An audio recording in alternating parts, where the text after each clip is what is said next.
I want to welcome you to my new series I'm calling Basic Sales Training for Insurance Agents.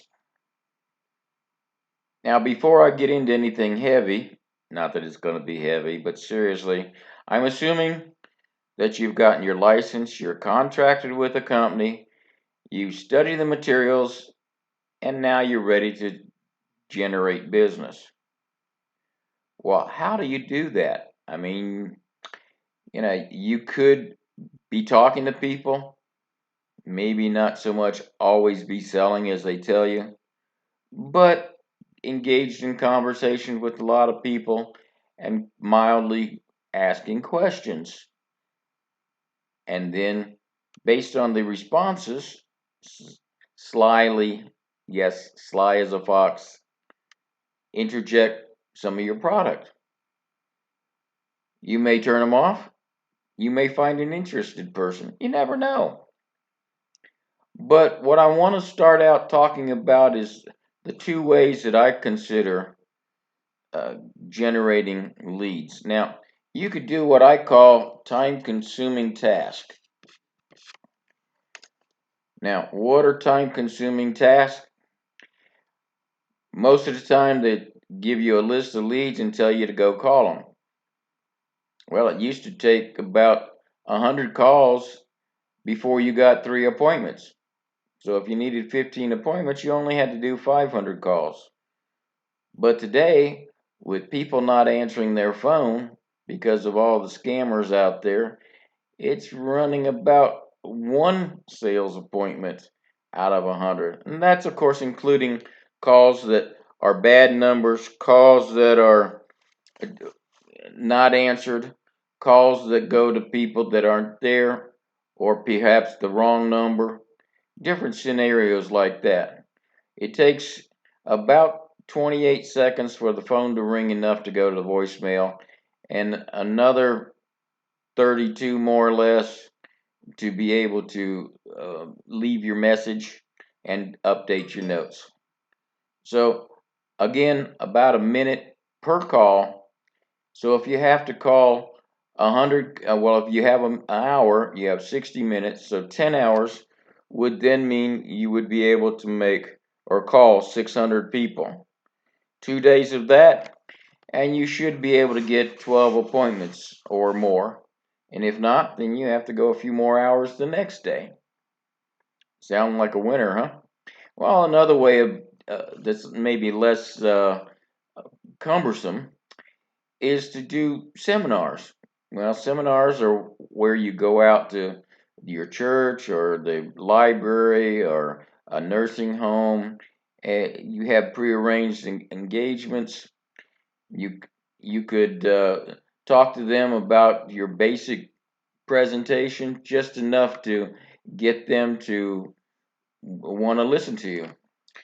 Years ago, when I first started selling insurance, I used to set up seminars for teachers at the local school. Back then, they had the Graham-Rudman Act that was voted in and was changing the way conventional savings was done. So I simply showed them the benefits of a tax sheltered annuity and then looked for the appointments so that I could go help them one on one without getting into their personal information in front of the crowd. Same thing with Medicare, same thing with life insurance. I've seen it done all over the place. Another option is going out to, say, a Special Olympics event, such as a races or whatever. Or you might go out to the senior races or some senior events that go on and set up a booth. Well, you sit there with your materials and pass them out, try to talk to people here and there. You could do food banks. You could do a number of different areas like that. The idea being you present your materials and you hope that you get somebody to talk to.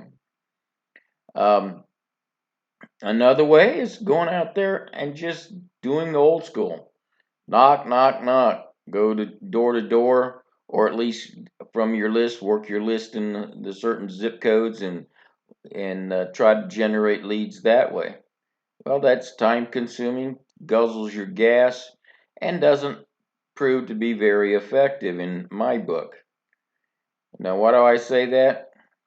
Well, it's been my experience that in a lot of cases, you have people have 7 days out of the week, or actually, they take 5 days out of the week, but realistically, they have seven.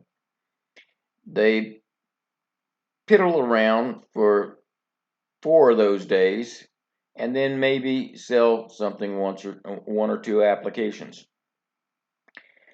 Well, to me, I'm not in it for trying to sell one app a week. That's not satisfactory. I want to be able to maybe do that per day or 10 a week.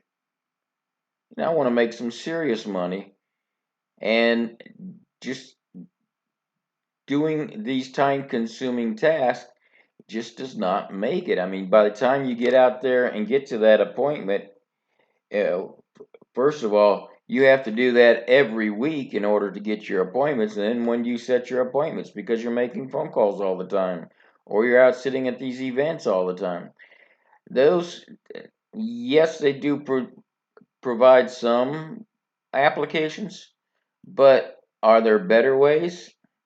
Well, the other way that I suggest is putting it on perhaps what you call autopilot. How in the world, or what in the world, do I mean by autopilot? I simply mean that you have people looking for you 24/7 to free you up to do the time consuming tasks that you want to do as you want to do them. What do I mean by want? Well, if you've got leads coming in and you want to go to a special event, that's great. You want to go to church, that's great. You want to set up a presentation at the church, that's great too. But I don't believe that should be your primary source of leads. What do I mean by autopilot? Again, I'm going to be talking about having a web presence. We're going to be talking about setting up a website. We're going to be talking about social media.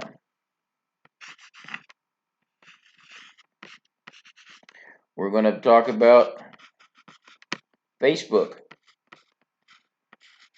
We're going to talk about TikTok. We're going to talk about Twitter.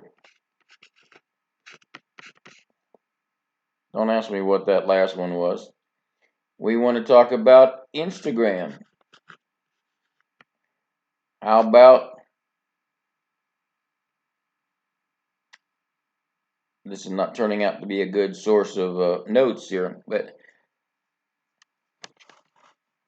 how about Parler? How about LinkedIn? Things like that.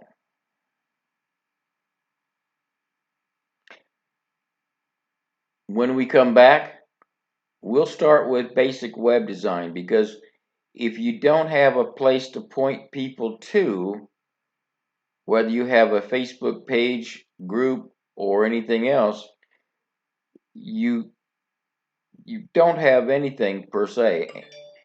And the way I look at it is, the more people that can see me, the better off I am.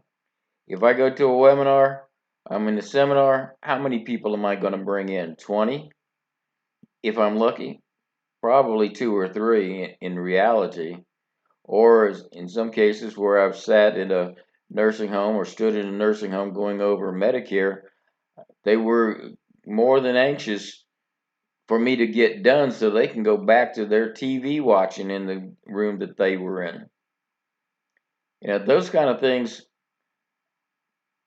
would be great as long as I had other leads coming in, but I can't depend on that type of lead source.